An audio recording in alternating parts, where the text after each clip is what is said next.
Hi, this is Loki with Blue Collar Prepping.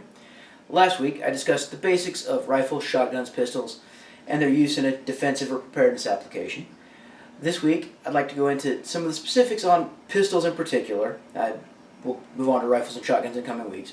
But pistols are the most common and popular firearm being bought for defensive use. Reason being, they're easy to carry, easy to conceal, they're easy to handle. Unlike a rifle or shotgun that take a bit of space to store, you can't really take it with you many places unless you're really dedicated to having that on you. So, there's two kinds of pistols basically to consider in defensive applications. There's a few others outside of these that are a niche item, single shots, bolt actions, things like that. If you're into those, that's way beyond the scope of this video. Those are real specialized, real particular items. For our purposes, the main two kinds of handguns we're looking at are revolvers and semi-automatic pistols. Revolvers are a fairly basic, old-style handgun. Robust, fairly simple to use, reliable. Problem is that for their size, they've got a very, very low capacity.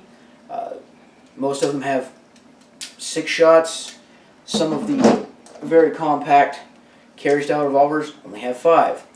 They're also fairly slow to reload in comparison to a semi-automatic pistol. You have to swing the cylinder open, punch out the rounds, dump the new rounds in either off of a speed loader or a speed strip or by hand. It's all very time consuming and takes a bit of practice and precision to get right. If you like them, they work just fine. They're fairly simple. Not necessarily what I would recommend for a beginner, but if it's what you know, it's a wonderful thing. Your other option is the semi-automatic pistol. This happens to be a Ruger 9mm. If you'll notice, it is roughly the same footprint, one with the slide closed, as this .357 revolver. However, the .357 happens to hold 6 rounds. The Ruger has 17 in the box magazine, plus 1 in the chamber. 3 times as much firepower, less weight, in the same configuration in a thinner package. It used to be thought that semi-automatics jammed more frequently and were less reliable. Modern semi-automatics in good repair honestly are every bit as reliable as a revolver. If they do have a failure, it's easier to correct that failure in the field. If a revolver fails, generally you're looking for a gunsmith, it's a bad day.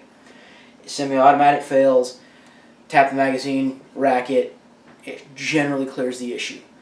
A lot of your issues with semi-automatic are going to be magazine or ammunition related, so highly recommend that you carry a spare magazine.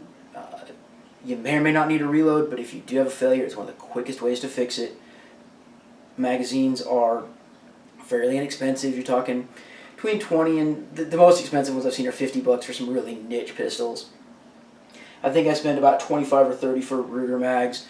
Glock magazines are into the $20 or $22 range for a lot of them. They're fairly inexpensive. They're worth keeping around. Now, there is one type of handgun that I specifically do not recommend as a defensive gun unless you are a very, very niche individual, and again, way beyond the scope of this video, and that is the single-action cowboy-style revolver. And this has been cleared as of all of them.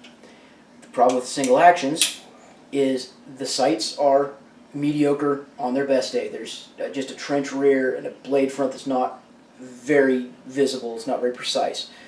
They're slow to reload. You have to punch out each round individually and then drop new rounds in by hand. There is no speed reloading of a single action revolver.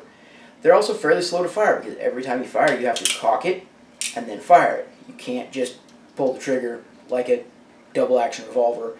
You actually have to cock it physically every time you want to fire it. If you are a specialized shooter, they're great. For your average user, they're a lot of fun to shoot. I own them. I love them. They're a riot. I would never pick it as a defensive arm unless I was last resort, bottom of the barrel for everything else I own. But if it's what you know, again, and you're willing to put in the time to be very proficient with it, it can work. I've known 1 or 2 people that carried them, and they were real good with them, but they'd spent tens of thousands of rounds getting to that point. The ability to gain proficiency is much quicker with a revolver, and even faster than that with a traditional semi-automatic pistol.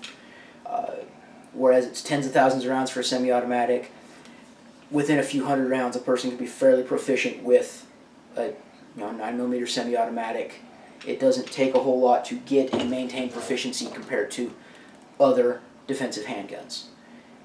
As I said, in coming weeks we'll look at rifles and shotguns, but handguns are the choice for when you got to take it with you.